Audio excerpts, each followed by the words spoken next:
Let's just skip to the part where we fight. How's a concussion sound? Some things just feel right. When I first laid eyes on Invincible Versus, my thoughts were something along the lines of, yeah, that makes sense. If you were going to choose a comic book to adopt into a fighting game, you could do a lot worse than Robert Kirkman's magnum opus. It's got everything you need for a tag fighter. Bone-crunching hits, a big cast to draw from, a cool art style, plenty of unique superpowers that can easily be converted into special moves, the works. But Invincible Versus has a secret weapon too. Its developer, Quarter Up. That name might not be familiar to you yet. They're a new studio, but they're anything but rookies. Your number's up!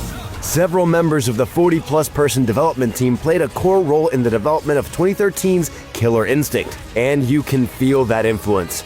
Seeing Invincible Versus is one thing, but when I sat down to play it and speak with members of the team, I knew I was among fellow sickos, and I mean that in the most complimentary way. Watch out!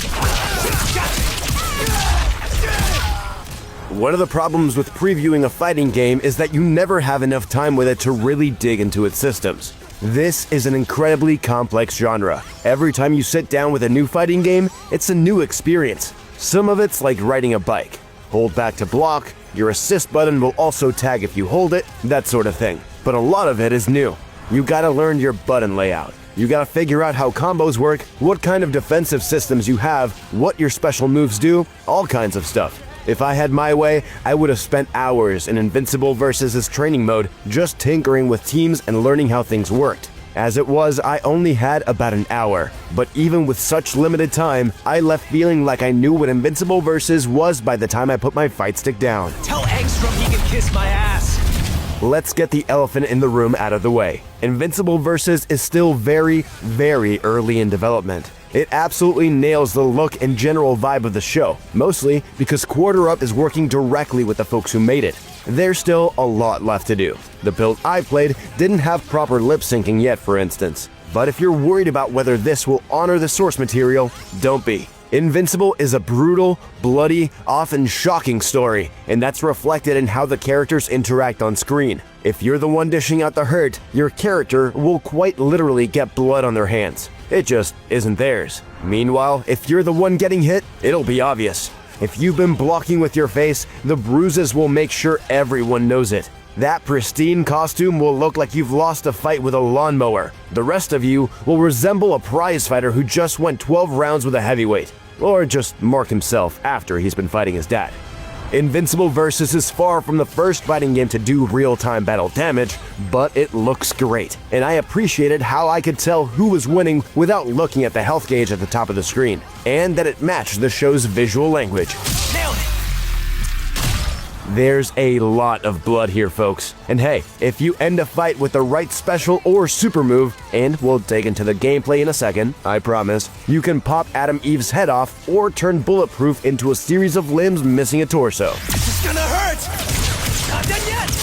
Last one! And it's not just the characters absorbing all this damage. The environments will feel the impact of these super-powered brawls too.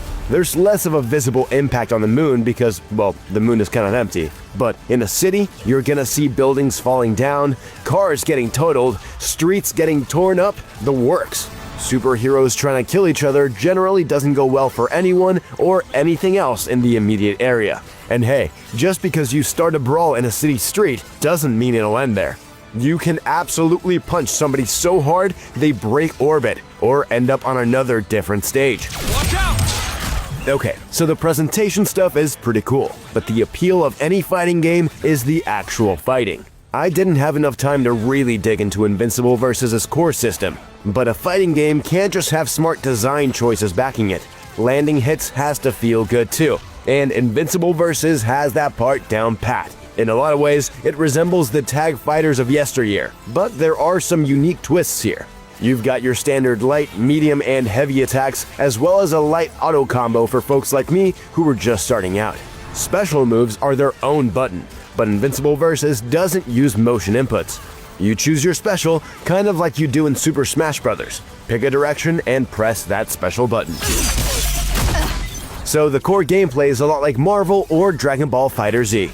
Lights go into mediums, which go into heavies, though you can do things like switching between crouching and standing normals to spice things up and open up new routes. And down in heavy gets you a launcher for an air combo. You can also enhance your special moves for special properties and extra hits if you've got the meter, and bone-crunching, human-smushing, jaw-removing supers for when you're ready to cash out. And see a slick animation that will leave your opponent getting literally scraped off the area floor. Plus, they're easy to do. Just press heavy and special at the same time and you're golden. Standard tag fighter stuff. But what makes Invincible Versus cool are the core systems. Some of them you've seen before. You've got a push block to get people off of you, snapbacks to bring a damaged backliner back in so you can keep pouring up the hurt, defensive saves where you can bring in another character to save the one getting comboed, assists for each character that isn't on the field, this is a tag team game after all, ground bounces to set up interesting combo opportunities, and the like. There are way too many options to dig into here. But if you're worried that the simplified control scheme means Invincible Versus might not have the juice, let me alleviate that concern for you right now. Once I got put into a high-low mix-up I block stunned by Bulletproof's Rekka, I knew this was a game for degenerates, which again, I saw as a compliment. One thing I will dig into is how Invincible Versus determines combo length. As you hit your opponent, you'll see a meter build up. Fill it and your combo will end, because your opponent will fall out.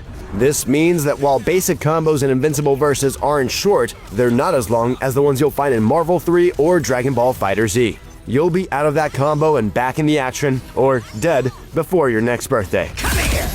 But there is a way around that. Tag in one of your other characters and you'll reset part of that combo meter, allowing you to lay down additional smack. Getting the most out of your characters requires spending meter or cycling through your team. Neither of these concepts is new, but I appreciate what Quarter Up is doing to make Invincible Versus unique. I also like how different the characters feel. The build I played only had 4 fighters to choose from, but Bulletproof and Thula quickly stood out to me, though neither Invincible nor Adam Eve felt bad. Part of the fun of a tag fighter is building a team that works for you. These characters already feel quite different from one another, and that's a good thing. Thula slicing you to pieces with her hair? Rad. Bulletproof calling you a cab? Iconic. The other thing I appreciate are the little touches, from the unique intro dialogue between the characters, this is becoming more and more rare in modern fighters, and the Dragon Ball FighterZ style clashes when a new character comes in. These serve to reset the playing field and let you take a breath. But there's also more unique dialogue here too. I love stuff like this, and I'm happy Quarter Up has embraced it wholeheartedly. Go ahead. Cry for your father again. When I set my arcade stick down after about an hour with Invincible Versus, I felt pretty good. Trying a new fighting game is a lot like driving a new car for the first time. You've got a general idea of what you're getting, but the devil is in the details. I left pretty pleased with my test drive. Quarter Up still has a lot of work to do, but I can't wait to kick Invincible Versus' tires for real when we see what she can do on the track. Fighting games are a tricky business, but it's also easy to tell when they're on the right track. Invincible Versus has a killer team behind it, the tools and the resources they need to do the comic and the show justice, and a lot of good ideas. Let's just hope they can pull off a superhero landing and look good doing it. For more, check out our previews of Ninja Gaiden Ragebound and Holston. And for everything else in gaming, keep it locked at IGN. I'm